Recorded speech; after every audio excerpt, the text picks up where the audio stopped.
Sabadi Pinon. Hello to my mother's cousin and my father's cousin. Hello to my distant brother's cousin and to all the other family members out there. Every one of you are in my family. We got the hot coffee going. It's a little bit cold today. Is this the piece we're on? It's time to play some Bach, you know. I'm just a regular programmer, working guy, and so I take the break now. It's like before lunch, nice time to take a break, play a little Bach together with you. I guess this is a piece we're on $8.99, and we're still in this book. I think we can get back to the commercial book with probably 900. There's 901 is in here. 900, no? I guess 900 we still play in the book that I created, and then when we get to 901 we can play in here. 901 is some F major. I think we even saw that in here. 904 is in here. That's it. Okay, so here we are with BWV 899, right before the 900 mark. My fingers are a little cold, so bear with me while I try to warm them up a little bit. D minor, 1 flat, and we got, oh, that's the fugue already. Come on, here's the prelude right here. So it's a 2-page prelude, and then 1 2-page fugue. So maybe that's 900 in here? It's not. So maybe we'll play 899 and 900 now. I don't know, see how you feel. Tell me how you feel, right? You get bored of it, we'll stop. And we're just going to do posture, posture, posture. How far back can I get my neck? Is that all the way back? Let me keep it right there. Okay.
so I definitely played at least 3 or 4 wrong notes.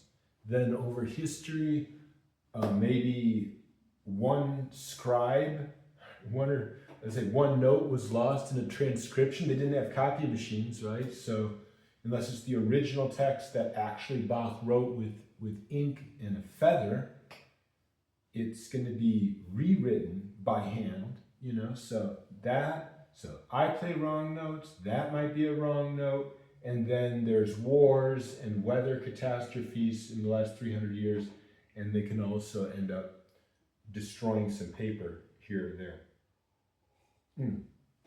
Fire. Okay, here's the fugue. 3/8.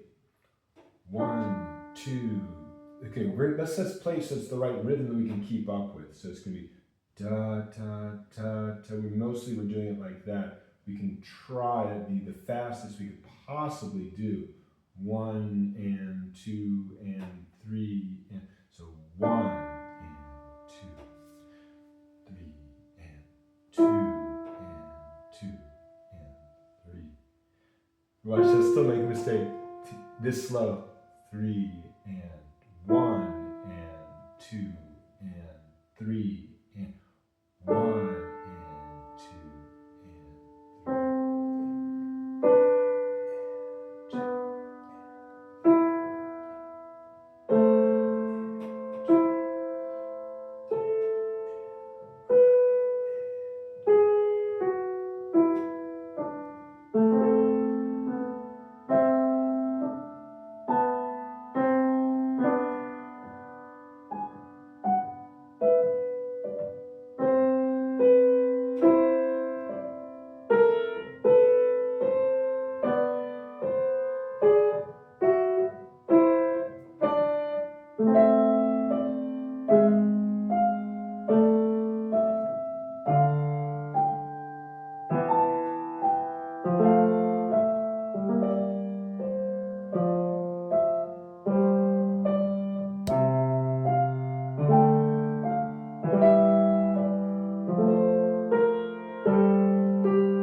can do better. I don't know. I gotta sort of escape my body into the spatial awareness of the notes in the keyboard, just gradually, and warm up my fingers would help.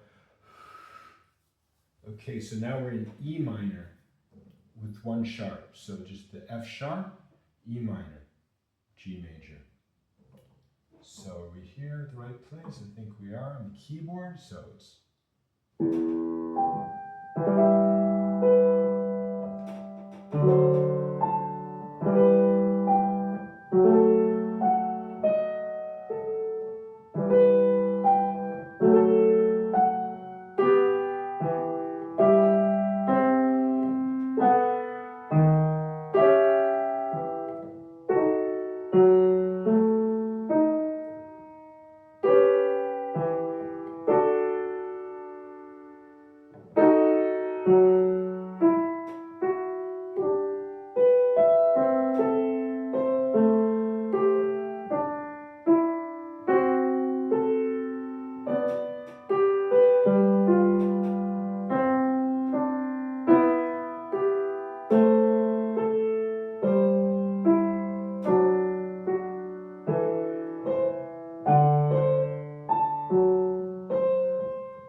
Okay, so that was 900. Now, 901, we can go back to this book.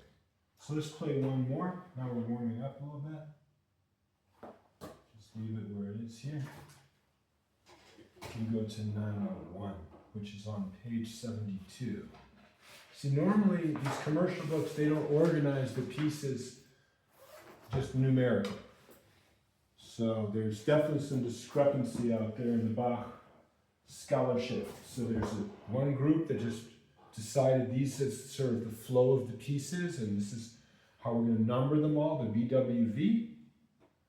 And then there are these commercial publishers that never give you just the numbers. Actually, they give them to you just in like 3 or 4 books. So like WTC 1 goes by the numbers, WTC 2 goes by the numbers, Toccatas go by the numbers, maybe Goldberg variations, and then that would be just about it. Pretty much, I think. Even the Clavier bookline from William Friedrich Bach doesn't go by the BWV numbers. How's that back to it? Almost there. Ugh. Okay. Okay, let's see what we got here. F major, 1 flat, and it's a 2-page prelude and a 2-page fugue. So let's enjoy it. If we can try to not hit too many wrong notes, not too many weird pauses. Let's see. It's in 12/8. So.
that's the prelude, 901. Now the fugue, BWV, 901 in cut time.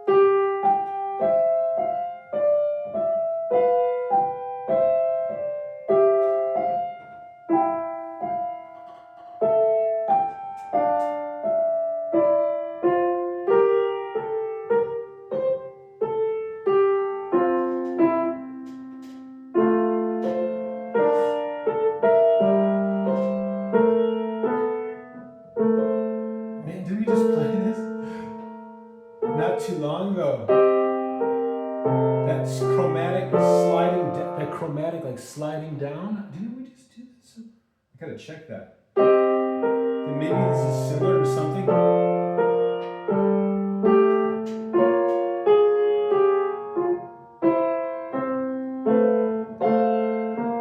on, let's play it right now.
Feels like it. And this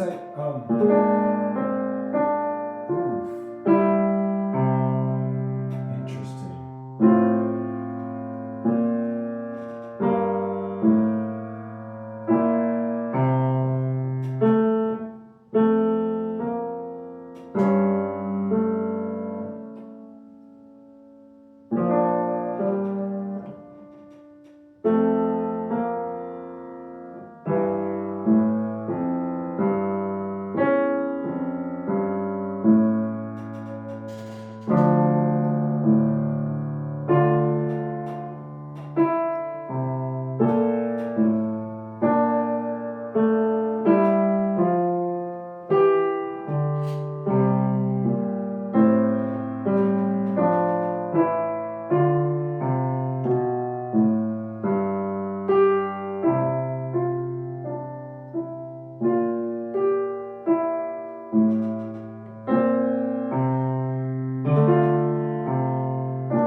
into it later. There's another piece. You know, sometimes what happens, they have a revision of a piece, and they'll give it two different BWV numbers. Like I think this 902 is like 902, yeah, 902.1. And see, there's a 902, 902.1. See what I'm talking about here? And so you never know if you're like actually playing the same piece again. I think that piece we just played, I've played, and maybe it was, you know, a year ago, because I am getting old. But gosh, it feels like I was just dealing with this emotion of that of taking an idea, a melodic harmonic idea, and sort of sliding down that way. But particularly with this, the way he falls onto the minor key after where you think he might go up. Like, let me show you what I'm talking about.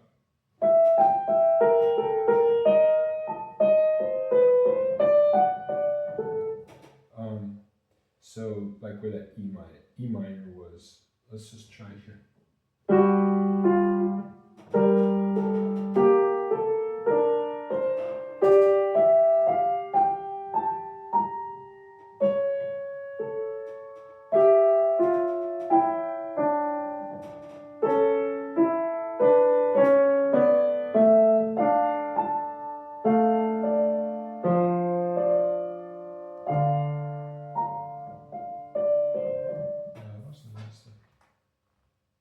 Probably right in the beginning he was doing it all. So he did at various points in the piece, but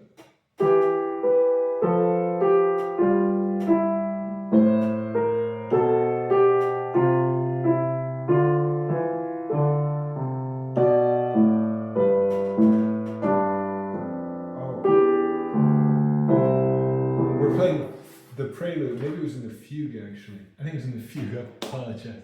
Let's just see what we got. Here it is, right here. So.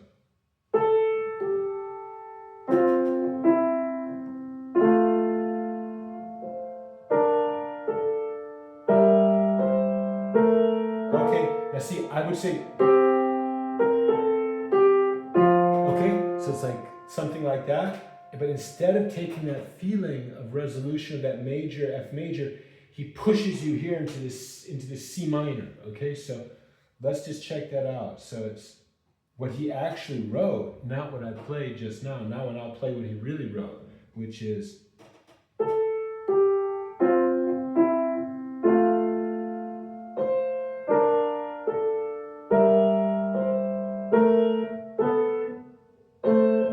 without making a mistake. We try it again.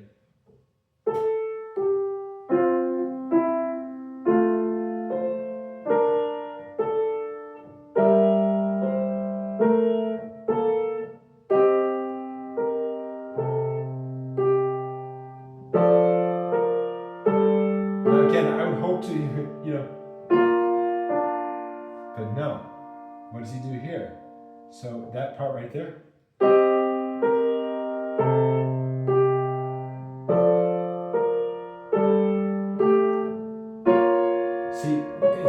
He's going to the minor. So you expect it to go to the major. Like, let's just hear it sounding the major again. Now this is not Bach. This is kind of what the mind is, and this is a wonderful subject. What the mind is kind of expecting here. Let's do this.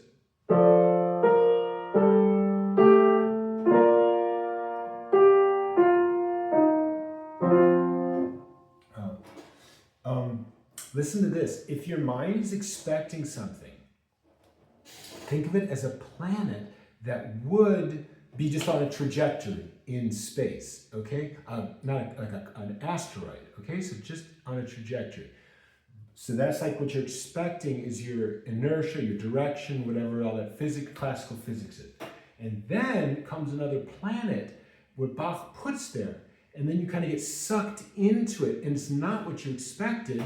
And actually, if you don't get into the orbit, you might just get thrown out farther. And that's what he's doing. I mean, just as he's not doing planets, he's doing music, but as an analogy, you can see that he's sucking you into a different, what they call cadence or tonal center, planetary orbit. He's sucking you over there and then throwing you out in a very sort of, how could you put this, but like inspired way. So it's something that, like I said, it's not just chaos. It's not like, oh, you expected, no,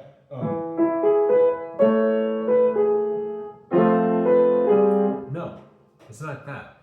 It's not like just random stuff. It's that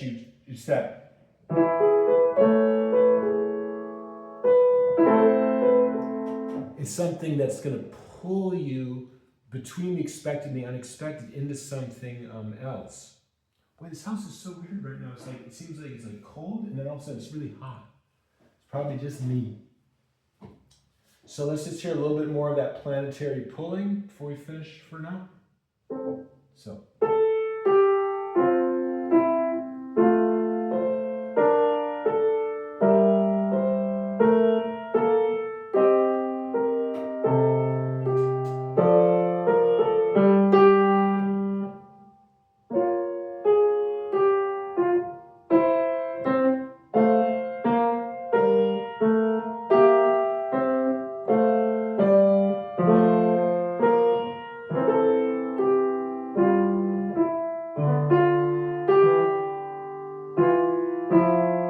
G minor when you didn't expect it. And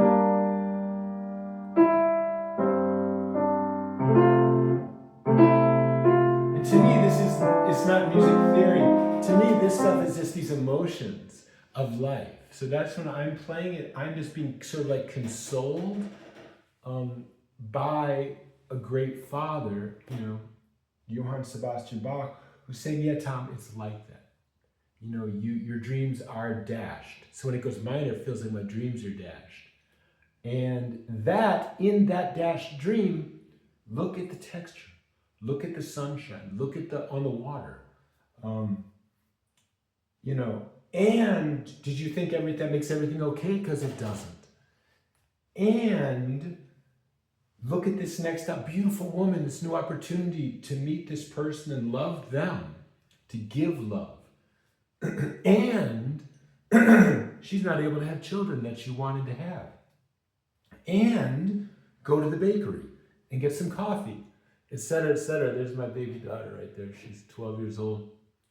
So there you go, my friends. There's a little Bach break. It's really a long break. Normally I don't take a break quite this long at this time of day. So if my boss is watching, don't think that it's typical.